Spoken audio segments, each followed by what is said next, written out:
बर्तमान बड़ खबर पाणीपाग को नहीं पुणी आसुची नुआ अपडेट।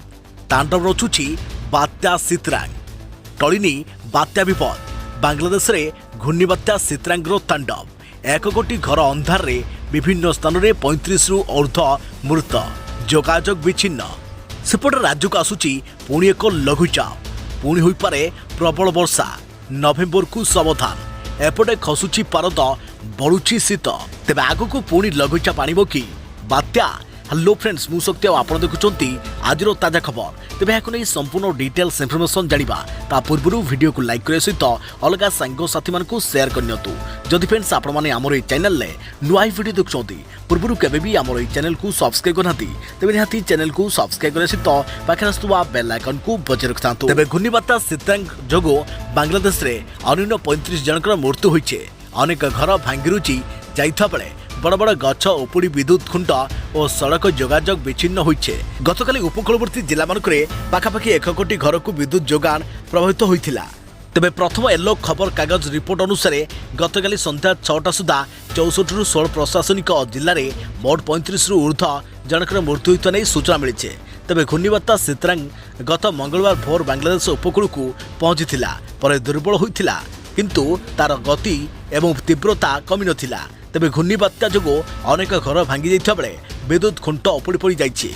विभिन्न स्थान में गछ पड़ी रास्ता अवरोध करिछे फल विस्तीर्ण अंचल को जोगाजोग प्रभावित होइछे। तेबे मंगलवार उपकूलवर्ती जिलार निकटवर्ती जिला को विद्युत जोगाण प्रभावित होइछे। सरकारी भावे एपर्यंत बात्या जोगो 16 जनकर मृत्यु स्पष्ट कर जाइथा बेले अन्य गुडी को निखोज सूचित कर जाइछे। तेबे ट्रॉपिकल साइक्लोन सितरांग बांग्लादेश उपकूल को बढ़िबा पूर्व अधिकारी माने विपद संकुल अंचल में बसवास करुवा लक्ष लक्ष लोकों सुरक्षित स्थान को पठाई सारिथिले।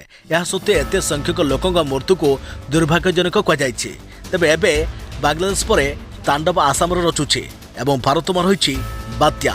सेपटे आसुची आग को आउ एक लघुचाप नवेम्बर हो पारे प्रबल वर्षा। एपटे राज्य में पड़ानी शीत 23 सहर रातिर तापमात्रा 20 डिग्री तले रेकर्ड। तेबे राज्य में पड़ानी शीत 23 सहर राति तापमात्रा 20 डिग्री तले रेकर्ड होइछे। कंधमाल जिलार जी उदयगिरी 12.4 डिग्री एवं कोरापुट सिमिलीगुड़ा 12.9 डिग्री तापमात्रा रेकर्ड होइछे। दारिंगबाड़ी 13.5 डिग्री, कोरापुट 14.5 डिग्री, छत्रपुर सोनपुर बौद्ध फुलबाणी ठारे रात्र तापमात्रा 15 डिग्री रेकर्ड कर जाइछे। मयूरभंज जिला करंजिया उपखंड में पाद थापिछि शीत रात्रि खसुची तापमात्रा। कुहुड़ी भी पड़ानी। करंजिया उपकंठर श्रीकुली ररुआ अंचल में प्रबल कुहुड़ी पड़े। किछि स्थान में रास्ताघाट भी दृश्यमान हेउनी। थंडार रक्षा पाइबाकू लोके निया पई देउछंती। तेबे 30 तारिख जाए पाग सुखिला रहिथा बेले पुणी नवेम्बर को सावधान।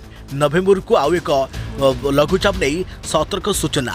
31 और 1 तारिख में दक्षिण ओडिशार किछि स्थान में मध्यमरू प्रबल धरण वर्षार सूचना।